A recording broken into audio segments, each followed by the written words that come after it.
पुढच्या महत्त्वाच्या बातमीकडे आता आपण वळूया। सातारा पोलीस अधीक्षक निलंबनाच्या संदर्भात विधान परिषदेमध्ये आज प्रश्न उपस्थित केले गेले। खुर्चीचा गैरवापर करून निर्णय घेतला गेल्याचं टीकास्त्र अनिल परब यांनी सोडलं। सभापती आणि उपसभापतींना कारवाईचा अधिकार आहे का असा सवाल शशिकांत शिंदेंनी उपस्थित केला। सभापतींच्या अधिकारांच्या बाबतीतल्या प्रश्नावर मुख्यमंत्र्यांनी देखील उत्तर दिलं। सभापती परिस्थितीनुरूप निर्देश देऊ शकतात, मात्र निर्देश जरी दिलेले असले तरी परिस्थितीनुरूपच निर्णय घेतला जात असतो, असं मुख्यमंत्र्यांनी यावेळेला स्पष्ट केलेलं आहे। आम्हाला असं वाटतंय की खुर्चीने घेतलेला निर्णय जर मिसयूज ऑफ पॉवर असेल तर उपसभापतींना असा निर्णय जर आपल्या खुर्चीचा गैरउपयोग करून जर घेतला असेल म्हणून आम्ही त्यांच्यावरती रिमोल प्रस्ताव आणलेला आहे।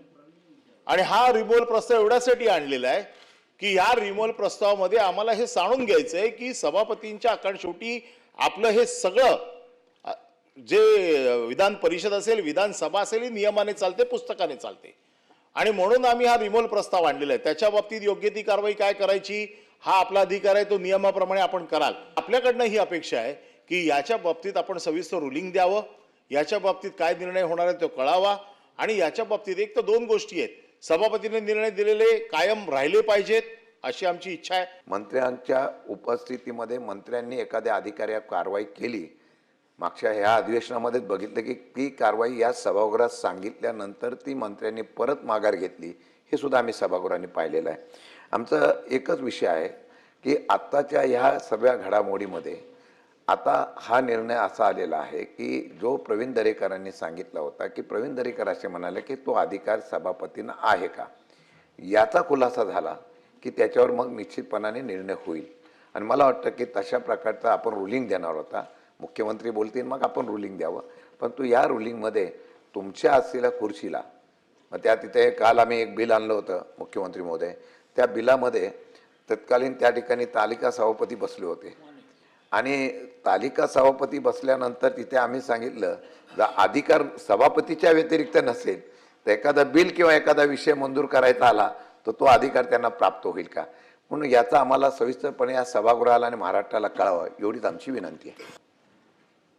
सभापती महोदयांची माफी मागून मी सांगतो की सभापती किंवा अध्यक्ष एक्झिक्युटिव्हच्या शूमध्ये जाऊ शकत नाही।